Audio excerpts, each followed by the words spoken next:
جی شوکت بھارتی صاحب، جیسا کہ شروع میں آپ نے کہا کہ قطر نے کہا ہے کہ شرطیں مان لو ورنہ میں ہانیہ کو جو ہے وہ رپورٹ یہاں سے ڈپورٹ کر دوں گا. کیا کیا لگ رہا ہے، کیا پھر صورت پیدا ہوگی؟ کیسے اگر وہ ڈپورٹ کرنا چاہتے ہیں، اس میں کیا اسٹینڈ ایران کا یا دوسری اس کا کیا کیا ہوگا کیا ایسے؟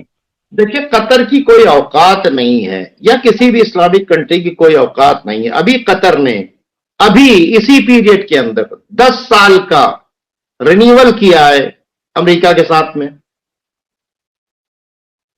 19. اور آپ کو بتا دیں، ان کے یہاں جو کچھ چلا رہے ہیں، یعنی سارا ڈپارٹمنٹ جو چلا رہے ہیں وہ امریکنز چلا رہے ہیں.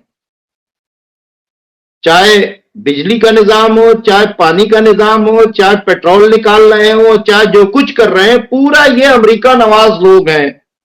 ان کی سیکورٹی، ان کا سارا معاملات، ان کے پیسے کہاں ہیں؟ امریکن بینکس کے اندر.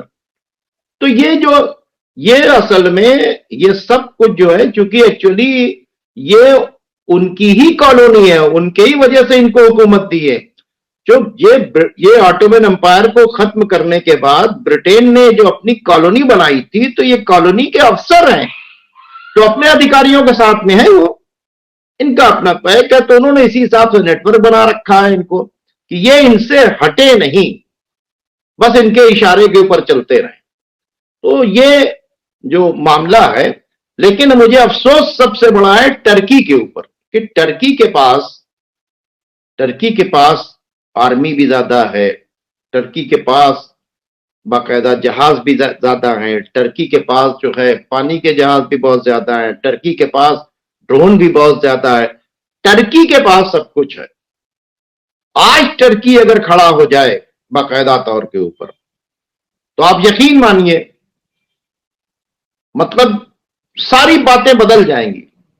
لیکن وہ لوگ ان سے کیا امید رکھیں گے کہ وہ فوج لے کے آئیں گے جو اپنے یہاں سے سپلائی نہیں کاٹ رہے ہیں، جو اپنے ڈپلومیٹک ریلیشن نہیں کٹ کر رہے ہیں، جو اپنی ایئر اسٹرپ نہیں بند کر رہے ہیں، جو اپنے یہاں سے بیسز نہیں ہٹا رہے ہیں، ان کے خلاف کھڑے کیسے ہوں گے؟ یہ بات نہیں سمجھ میں آتی.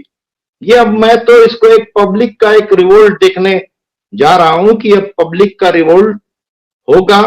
اب کب ہوتا ہے یہ میں نہیں بتا سکتا، لیکن حالات ایسے ہیں کہ اب پوری پبلک کو یہ پتا چل گیا ہے کہ ہمارے رولرز جو ہیں یہ امریکہ، برٹین اور اسرائیل کے تلوے چاٹنے والے ہیں. اور یہ بہت کچھ ہوتا ہے تو یہ بیان بازی کر دیتے ہیں. ان کی اوقات نہیں ہے کہ اپنی ایئر اسٹرپ نہ استعمال کرنا دیں، ان کی اوقات نہیں ہے کہ ان کی سپلائی لائن کاٹ دیں.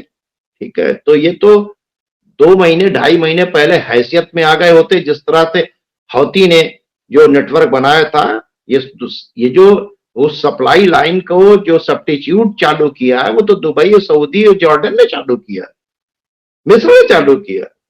مصر کو سوچا جا رہا تھا ان کے یہاں الیکشن ہے، شاید اس کے بعد بولیں گے. وہ جیتنے کے بعد بھی وہ وہی ہے.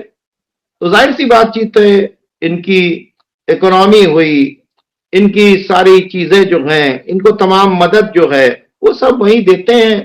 یہ انہی کو کھاتے ہیں، انہی کی گاتے ہیں، انہی کی بجاتے ہیں. ان کو کیا لینا دینا؟ اور ان کو کہ ہماری کرسی سلامت رہے، باقی پبلک ہے مر رہے، مرے فلسطینی مرے، برباد ہو جائے، ختم ہو جائے، ان کو کسی کی کوئی پرواہ نہیں ہے. بالکل.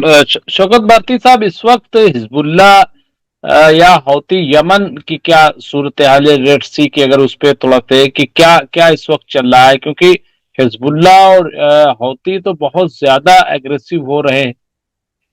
دیکھیے، ان کے جو حملے ہیں وہ باقاعدہ طور کے اوپر بڑھ گئے ہیں، حوثی کے بھی، حزب اللہ کے بھی. وہ پیچھے نہیں ہٹ رہے ہیں. یہاں تک کہ حوثی نے باقاعدہ طور کے اوپر ایک ماڈل بنا کر ٹریننگ کیا ہے کہ ہم کیسے ان کا جو ایٹامک پلانٹ ہے اس کو کیسے اڑائیں گے، اس کی پریکٹس کر رہے ہیں باقاعدہ طور کے اوپر. اس کا ماڈل بنا کر اس پر ایکسرسائز کروا رہے ہیں. وہ لوگ پوری تیاری کر رہے ہیں کہ ہمیں اسرائیل کو ختم کرنا ہے.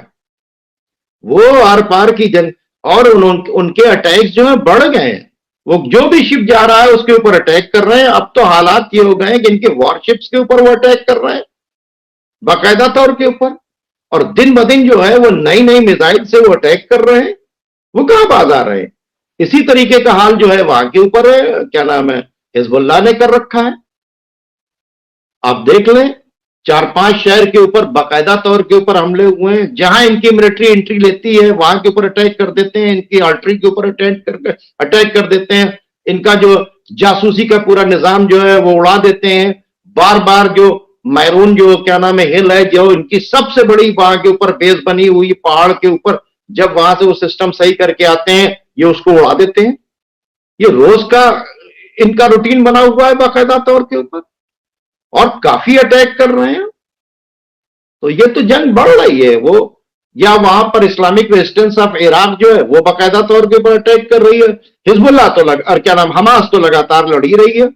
خان یونس کے اندر دیکھ لیجئے، زیتون کے اندر دیکھ لیجئے، ہاں غزہ کے اندر آپ دیکھ لیجئے اٹھا کر، وہاں کے اوپر ان کی فائٹ جو ہے وہ کہیں کم نہیں ہے، وہ باقاعدہ طور پر لڑ رہے ہیں، یا ان سے لڑ بھی نہیں پا رہے ہیں۔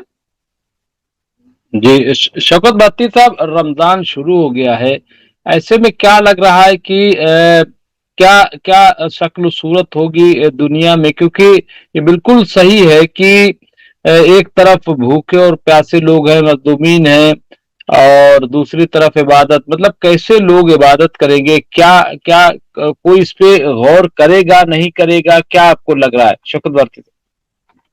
دیکھیے صاحب، ایسی سٹیج کے اوپر یہ معاملات آ گئے ہیں کہ اب کوئی ایسا نہیں ہے جو اس پر غور نہیں کر رہا ہے۔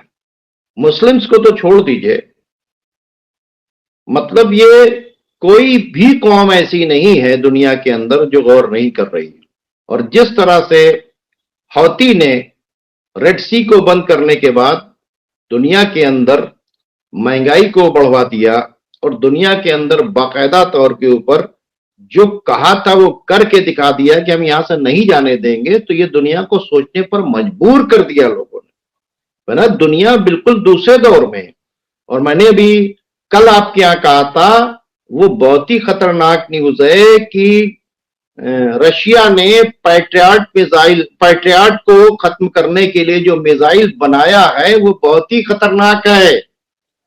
اگر یہ میزائل یہاں سپلائی ہو گیا تو پھر اسرائیل ہی نہیں، مڈل ایسٹ سے امریکن بیسز بھی ختم ہوں گے، اور وہ دن جو ہے آئے گا، اس میں چاہے جتنا ٹائم لگے۔ اب یہ پیس کے بجائے جو ہے اب یہ فیصلے کی طرف معاملہ چل رہا ہے۔ وہ سارے ڈورز جو تھے وہ بند ہو گئے، پیس کے سارے ڈورز بند ہو گئے، لیکن آج قطر نے یہ کہہ کر ایک میسج دے دیا کہ وہ کہاں پہ کھڑا ہوا ہے۔ یعنی آپ بتائیں کہ اگر اسماعیل ہانیہ کے لیے یہ بیان دیا گیا ہے تو یہ بہت بڑی مدد ہے اسرائیل کی، اور یہ کوئی چھوٹی مدد نہیں کی ہے قطر نے اس بیان کو دینے کے بعد۔ تو اب دیکھتے ہیں کہ ٹرکی صاحب جنہوں نے کہا تھا کہ حماس کے لیڈرز سے ہمارے کانٹیکٹ ہیں، ہم پوری طریقے سے ان کے ساتھ میں ہیں، تو باقاعدہ طور کے اوپر جب انہوں نے ڈپورٹ کرنے کی بات چیت کی تو ٹرکی کو کہنا چاہیے کہ آئیے ہم آپ کو سپورٹ کریں گے، آپ ہمارے یہاں سیکورٹی میں رہیے، آپ بیان دیجئے۔ جواب تو فوراً آ جانا چاہیے تھا۔ جی جی امت شکلا صاحب نے لکھا ہے کہ شوکت صاحب، آپ ٹرکی کی بات تو کر رہے ہیں مگر ایک بات بھول گئے کہ ترکی میں بھی مصطفیٰ کمال پاشا کے ایجنٹ آج بھی ہیں جو اسرائیل انگلینڈ کے لیے وفادار ہیں۔ یہ امت شکلا کی پاٹھشالہ، یہ انہوں نے لکھا ہے۔ کیا کہیں گے؟ بس یہی جملے کے بعد گفتگو کریں۔ بالکل آپ صحیح کہہ رہے ہیں، بالکل آپ صحیح کہہ رہے ہیں، کیونکہ ناٹو میں شامل ہونے کے لیے تو ہے ہی ناٹو میں، اب یورپی یونین میں بھی شامل ہونے کی کوشش کر رہے ہیں، تو ظاہر سی بات چیت ہے وہ تو ادھر ہی جائیں گے۔ اور ناٹو اور کیا نام ہے یورپ جو ہے پوری طریقے سے اسرائیل کے ہی ساتھ کھڑا ہوا ہے۔ ان کے رولرز تو کھڑے ہیں، بھلے سے عوام نہ کھڑے ہوں، 2-4 کنٹری اس میں سے خلاف بھی بول رہے ہیں، لیکن اگر دیکھا جائے تو اسی صف میں کھڑے ہوئے ہیں، اور وہ مصطفیٰ کمال پاشا کئی صف کے اندر کے لوگ ہیں۔ اور یہ رجب طیب اردوغان جو ہے، ان کو اب کیا کہا جائے۔ بالکل آپ صحیح کہہ رہے ہیں۔ اور